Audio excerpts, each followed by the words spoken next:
गोपियों ने भगवान की बात को गौर से सुना तो एक चतुर सी गोपी बोली, लाला ओ कन्हैया, ये जो कथा तुमने हमें बताई है ना, सुनाई है, ऐसी दो चार कथा कहानी तो हम जाने। कन्हैया ने कहा, तुम जानते हो? हाँ हाँ, तो फिर सुनाओ ना। तो एक गोपी बोली, सुनो गोपाल, अब कथा तो हम कन्हैया आपको क्या सुनाएं, हमारा तो एक प्रश्न है आपसे। गोपी कहती है, गोपाल एक पतिव्रता नारी अपने पति की निष्ठा से सेवा करती है। आज उसके पति ने उससे कहा, देवी मुझे 1 साल के लिए परदेश जाना है धन कमाने।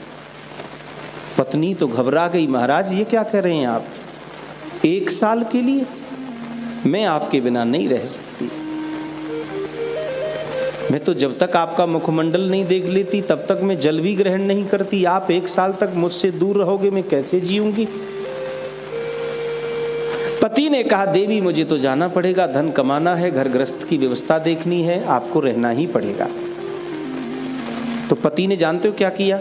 जैसा वो स्वयं था उसने एक मूर्ति बनाई अपनी मिट्टी की, और मिट्टी की मूर्ति बनाकर अपनी पत्नी से कहा, इसे रख लो, इसे देख देख करके और आराम से 1 साल व्यतीत करना। और 1 साल की बात है देवी, यूं गया और यूं आया, चला गया वो। उस पतिव्रता नारी ने प्रधान द्वार बंद कर दिया, घर में सारी व्यवस्थाएं थीं, आनंद से रहने लगी। जैसे हम भगवान की पूजा करते हैं ऐसे ही वो अपने पति के मिट्टी की मूर्ति की पूजा करती। साहब कुछ भी खाती पहले उनके सामने रखती, फिर स्वयं ग्रहण करती। धीरे धीरे समय व्यतीत हो रहा है, 1 साल पूरा हो गया। आज 1 वर्ष का उस अवधि का अंतिम दिन है, पर वो सोच रही है आज तो मेरे पति आ ही जाएंगे। वो अपने पति की पूजा कर रही है, मिट्टी की मूर्ति की पूजा कर रही है। इतनी देर में गोपी कहती है, गोपाल जो परदेश गया पति वो वापस आ गया, दरवाजे पर खड़ा है, कुंडी खटखटा रहा है, देवी द्वार खोलो, देखो हम आ गए, द्वार खोलो। तो अब वो गोपी कहती है, गोपाल हमारा आपसे प्रश्न है कि उस गोपी को क्या करना चाहिए। द्वार खोलने जाती है तो पूजा कर रही है, पूजा का अपराध होगा। और नहीं खोलती है द्वार तो सच्चा पति दरवाजे खड़ा है, उसका अपमान होगा। पत्नी के लिए पति का अपमान मृत्यु तुल्य है।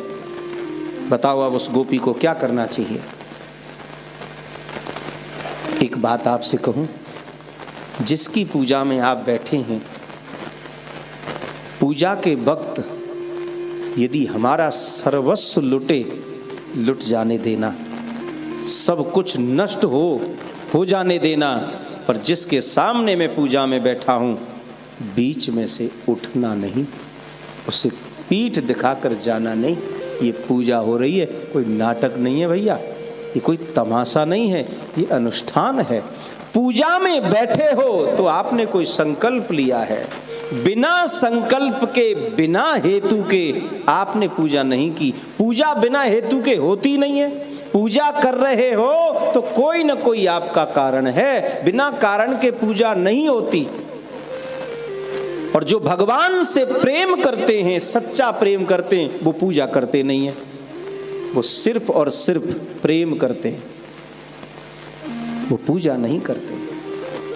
प्रेमी पूजा नहीं कर सकता, प्रेमी तो सिर्फ प्रेम करता है। प्रेम बालों ने कब वक्त पूछा, उनकी पूजा में सुन ले रे ऊधो, यहां दम दम में होती है पूजा, सर झुकाने की फुर्सत नहीं है। प्रेमी को कहां इतना अवसर पूजा करने का, लेकिन प्रेमी के हर व्यवहार में, हर कार्य में पूजा ही है। वो जो भी करता है पूजा ही करता है। पर संकल्प लेकर के पूजा में बैठे हो प्यारे, तो संकल्प सिद्ध होगा ही तब जब आप उसका पूर्ण पालन करोगे। यदि बीच में से उठ गए आपको अपराध लगेगा, वो आपको भोगना पड़ेगा। चाहे यजमान उठे उसे भोगना पड़ेगा, चाहे ब्राह्मण उठे उसे भोगना पड़ेगा। हम लोगों ने पूजन को, हम लोगों ने अनुष्ठान को नाटक बना दिया साहब। ये 150 ग्राम का मोबाइल जैसे ही बजता है, ये 81 कुंटल के शरीर को, इस थैला को उठा करके पांडाल से बाहर खींच ले जाता है। कितने हल्के हो गए हैं हम, वजन नहीं है हम में। छोटा सा मोबाइल इतने बड़े इस थैला को उठा के पांडाल से बाहर कर देता है। और कछु लोगों ने तो बिल्कुल इंतजार ना है, वो तो पांडाल में बैठे बैठे हेलो, वो ये भी नहीं देख रहे हैं कथा चल रही है यहाँ, मैं कैसे बात करूं, वहीं बैठे बैठे। हम लोगों ने पूजा को, पाठ को, अनुष्ठान को, सत्य कहूं, नाटक बना दिया है। शायद इसीलिए इन सब का प्रभाव दिखाई नहीं पड़ता। जगह जगह कथाएं हो रही हैं, जगह जगह अनुष्ठान हो रहे हैं, जगह जगह यज्ञ हो रहे हैं, और बड़े बड़े भैया व्यवस्थाओं से लोग लगे हैं, परंतु जितना हो रहा है उससे कहीं कम भी उसका असर नहीं दिख रहा है। क्यों? क्योंकि सिस्टम सही नहीं है, निष्ठा नहीं है साहब। अरे महाराज, लोग अब तो बीच बीच में पानी पी रहे हैं, कथा में चाय भी पी रहे हैं, उठ के चले जाएं, नहीं तो लोग वहीं पहुंचाए दें महाराज। वो कमाल की बात है भैया, 4 घंटा के लिए तृप्त है के बैठो। भगवान कहते हैं मुझ तक आए हो तो बिल्कुल फ्री होके आओ, कुछ भी साथ में लाने की जरूरत नहीं है। भूख तो संग आ गई, अब हाल कोई गिलास दे दे, ले पानी पियोगे तुरंत पीवे लग जाए। यहाँ अमृत बरस रहा है, अमृत को छोड़ कोई पानी पिए तो कितने दुख की बात है। फ्री होके आओ, और कोई कमी है उसे भी पूरा कर लो। भगवान कहते तुम बिल्कुल खाली होके आओ, यहाँ बिल्कुल फ्री होके आओ।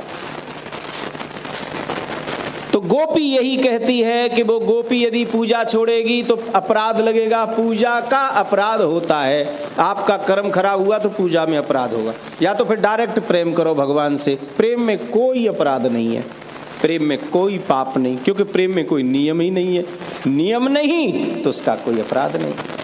पूजा के नियम हैं, पूजा में बैठे हो तो नियम पालन करना होगा, नहीं किया तो अपराध लगेगा ही लगेगा और वो भोगना पड़ेगा। और यदि वो पूजा नहीं छोड़ती है तो दरवाजे उसका पति खड़ा है, क्या करें महाराज बताओ, ये मेरा प्रश्न है। गोपी ने कहा, भगवान ने कहा भाई गोपी तो चतुर है। तो ठाकुर जी ने भी वो जवाब दिया जो देना चाहिए। ठाकुर जी बोले, अरे गोपी, जब सच्चा पति दरवाजे आ गया तो अब मिट्टी के पुतले की क्या पूजा करनी, दौड़ करके उसे अपने सच्चे पति का स्वागत करना चाहिए।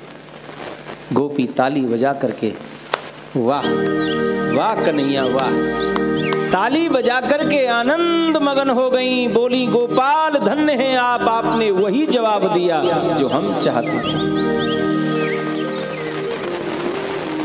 आपने सही कहा कन्हैया, जब सच्चा पति सामने हो तो मिट्टी के पुतले की क्या सेवा करनी, क्या पूजा करनी। तो गोपाल सुनिए, हमारी भी यही दशा है।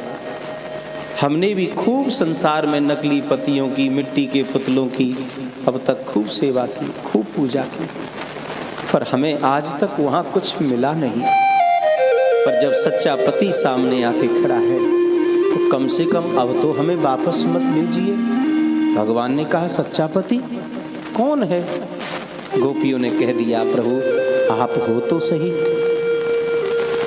शरीर से संबंध रखने के लिए संसार का कोई जीव, पति पत्नी, भाई बंधु, सखा मित्र, माता पिता हो सकते शरीर के, पर गोपाल आत्मा के तो सब कुछ आप हो।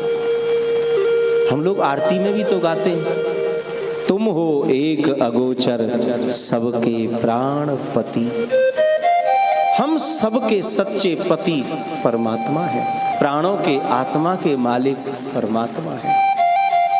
प्रभु अब हमें आप वापस मत भेजिए। ध्यान देना, भगवान जीव को पहले अपने पास बुलाते हैं, कोई न कोई बहाना बनाते हैं और संजोग ऐसा बनाते हैं कि बुला लेते हैं, अपने आप में जोड़ते हैं, फिर उसकी परीक्षा भी लेते हैं कि बेटा देखूंगा कच्चा है कि पक्का। धर्म के कार्य में बड़ी परीक्षाएं देनी होती हैं साहब। प्रभु ऐसे ही प्राप्त नहीं हो जाएंगे। जीवन में सच्चा सुख और शांति ऐसे ही नहीं मिल जाएगी। उसके लिए बड़ी बड़ी परीक्षाएं देनी पड़ती हैं महाराज। भगवान ने गोपियों को बुला लिया, जब बुला ही लिया है आपने तो अब इनको वापस क्यों भेज रहे हैं? भेज नहीं रहे, परीक्षा ले रहे हैं, संसार की याद दिला रहे हैं कि ये कच्चे हैं कि पक्के। हम लोग भी तो बाजार से जब बर्तन खरीदते हैं तो उस बर्तन को ठोक पीट के देखते हैं, बजा के देखते हैं, कहीं से टूटा तो नहीं, चटका तो नहीं। तो भगवान हमको क्या ऐसे ही अपना लेंगे? वो भी ठोकेंगे, पीटेंगे, बजाएंगे, देखेंगे कि भाई कहीं से टूट फूट तो नहीं गया, संसार से आया, न जाने कितनी जगह टकराया होगा, ना तुमने सिग्नल देखा ना हमने सिग्नल देखा, एक्सीडेंट हो गया, रब्बा रब्बा है? कितनी जगह टकराए हम, कहां कहां से टूटे, कहां कहां से फूटे और पहुंच गए भगवान के दरवाजे। क्या वो ऐसे ही अपना लेगा? नहीं, वो देखेगा, परीक्षा लेगा। जब परीक्षा में हम पास हो गए तो वो अपना लेगा। भगवान ने देखा गोपियों का भाव निर्मल है, क्या चाहती हो? गोपियों ने कहा आपके साथ महारास करना। हाँ हाँ,